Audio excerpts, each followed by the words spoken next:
Kasaragod എണ്ണപ്പറയിലെ Reshma തിരോധാന case പുതിയ വഴിത്തിരിവിലേക്ക്. പെൺകുട്ടി മരിച്ചെന്ന് ഹൈക്കോടതി സ്ഥിരീകരിച്ചു.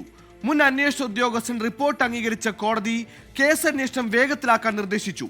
ഇതിനിടെ DNA പരിശോധനയ്ക്കായി യുവതിയുടെ മാതാപിതാക്കളുടെ രക്തസാമ്പിൾ സംസ്ഥാന ക്രൈംബ്രാഞ്ച് ശേഖരിച്ചു. കാണാതാവുന്ന സമയത്ത് യുവതി ഉപയോഗിച്ചിരുന്ന പാദസരവും അന്വേഷണ സംഘം കണ്ടെത്തിയിട്ടുണ്ട്.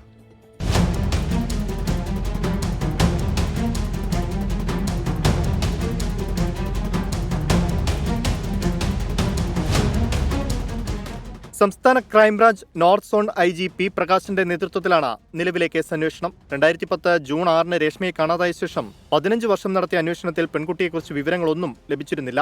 അവസാനമായി രേഷ്മ എത്തിയെന്ന് സംശയിക്കുന്ന മൊബൈൽ ഫോൺ ലൊക്കേഷൻ പോലീസ് ശേഖരിച്ചിരുന്നു. പെൺകുട്ടിയെ കാണാതായ സ്ഥലത്ത് സംശയാസ്പദമായി സാന്നിധ്യം കണ്ടെത്തിയ പാണത്തൂർ സ്വദേശിയിലേക്കാണ് അന്വേഷണം നീണ്ടത്. പക്ഷേ ഇയാൾ രേഷ്മയെ കൊലപ്പെടുത്തിയെന്ന് തെളിയിക്കാൻ കഴിയുന്ന വിവരങ്ങൾ ശേഖരിക്കാൻ മുൻ അന്വേഷണ ഉദ്യോഗസ്ഥർക്ക് കഴിഞ്ഞില്ല. ഹൈക്കോടതി നിർദ്ദേശപ്രകാരം കേസ് അന്വേഷിച്ച DYSP സുനിൽകുമാർ കുട്ടി മരിച്ചെന്ന റിപ്പോർട്ട് സമർപ്പിച്ചു.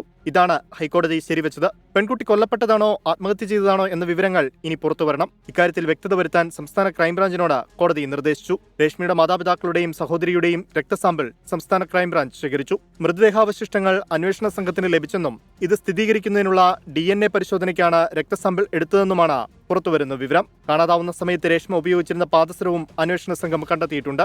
DNA ഫലം പുറത്തുവരുന്നതോടെ രേഷ്മ തിരോധാന കേസിൽ പുതിയ വഴിത്തിരിവുണ്ടാകും. 24 കാസർകോട്.